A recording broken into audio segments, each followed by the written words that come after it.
Welcome back to the weekend with Anthony Opperman. That time, once again, time to talk a little fishing. Of course, last week on our wildlife segment with Chris Dunnavant, we had Steve Living on and talked about birding. But this week, we're going to return back to fishing and welcome in Chris on remote this week. He couldn't join us in studio, but nonetheless willing to take the time. Chris, thank you as always. Certainly do appreciate it. Oh, Anthony, glad to be on the show again. Thank you for having me, and looking forward to talk about fishing today. Yeah, and how about it? Some interesting news coming out over the course of the last week. Not only potentially a new state record, but perhaps a new world record pending all the results of the measurements and everything. Just give us the backstory on this, Chris. Yeah, it's really amazing. I mean, what is going on in Virginia waters? Here we have another opportunity. Recently, 2 years ago, we had the state record blue catfish, which was certified as the world record. Now, late last week, we had a state record white perch caught that was confirmed by our state record committee this week.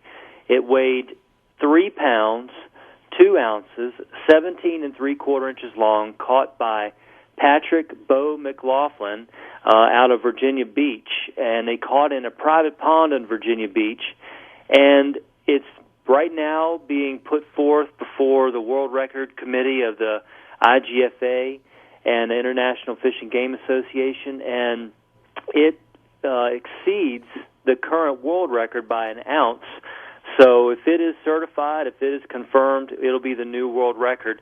And it surpassed our previous state record by a little over a half a pound. The previous state record was 2 pounds, 8 ounces.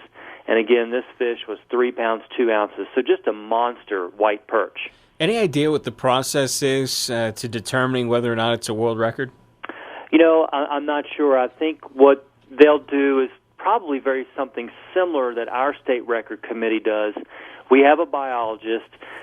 First, if you catch a state record, you've got to get it weighed in on certified scales, and a DGIF employee must witness that weight.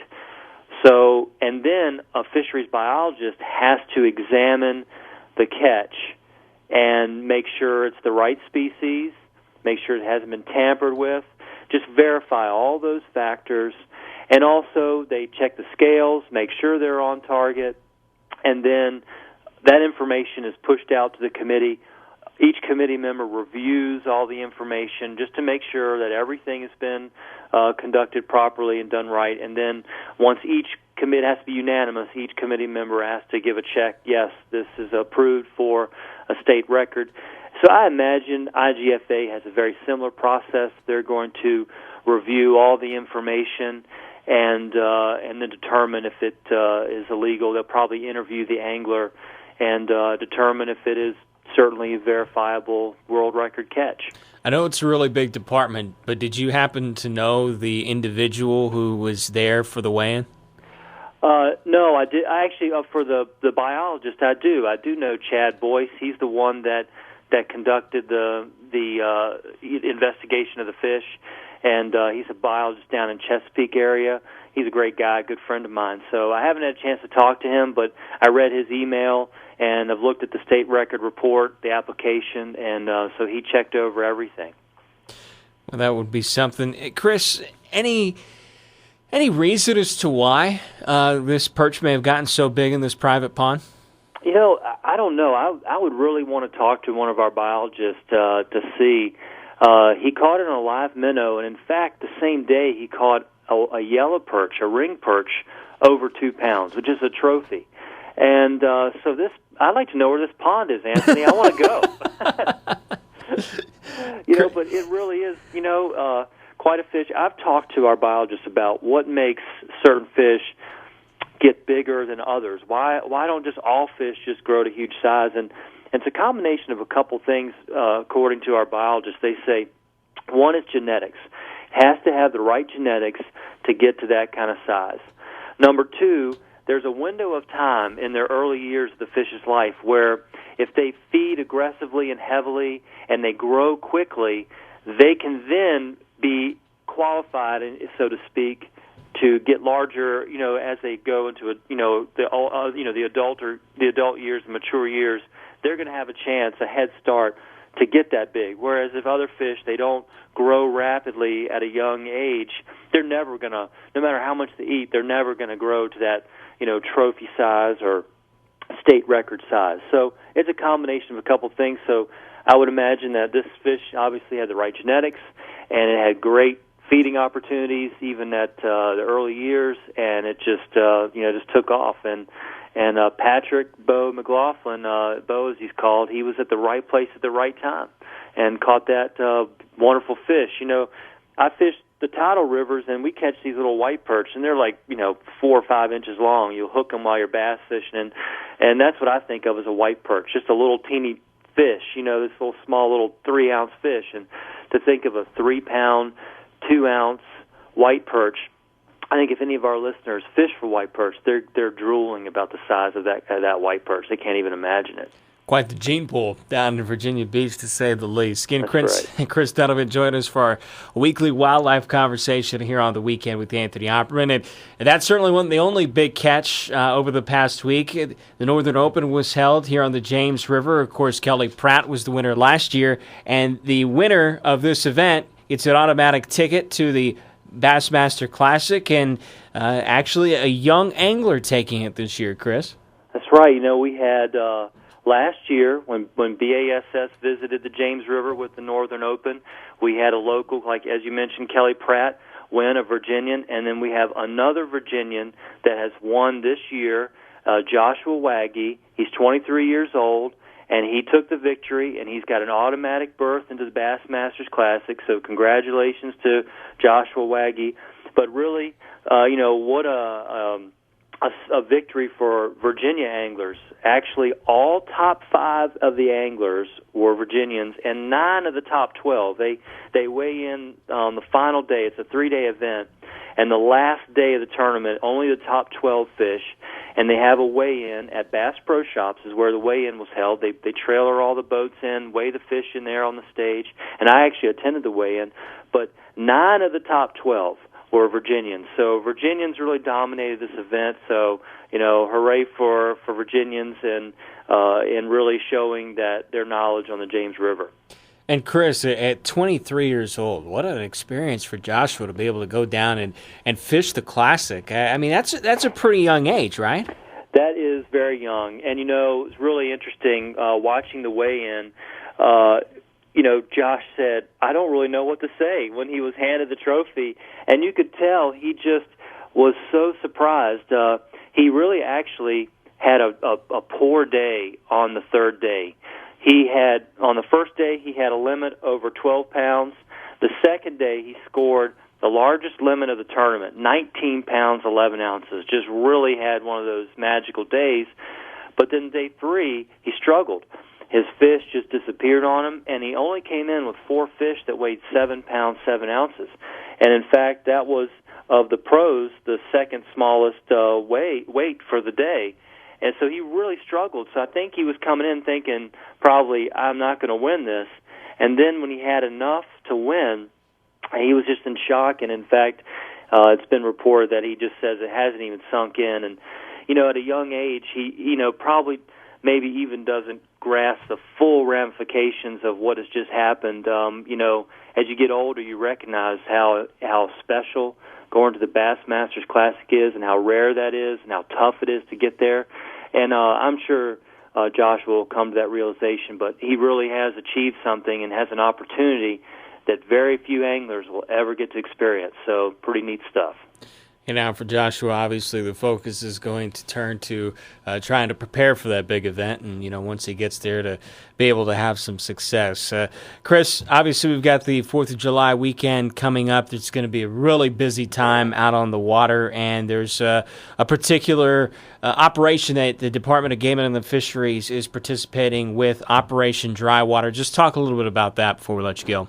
Yes, Virginia Conservation Police Officers, they're taking part in Operation Dry Water, and that's a national movement to help educate and get out a presence out on the water to prepare for this busy July 4th weekend and just the busy summer boating season. And so the Virginia Department of Game and Fisheries Conservation police officers will be patrolling the waterways in Virginia this weekend. They'll be conducting BUI, which is boating under the influence, focused enforcement, saturation patrols. They'll be doing chemical breath tests, checkpoints, and they'll be doing some educational efforts as well, all in an attempt to get the message out there that alcohol and boating do not mix. In fact, of all the different categories of boating accidents and boating fatalities, alcohol is the leading category of all those factors. So really it's, boating season is here.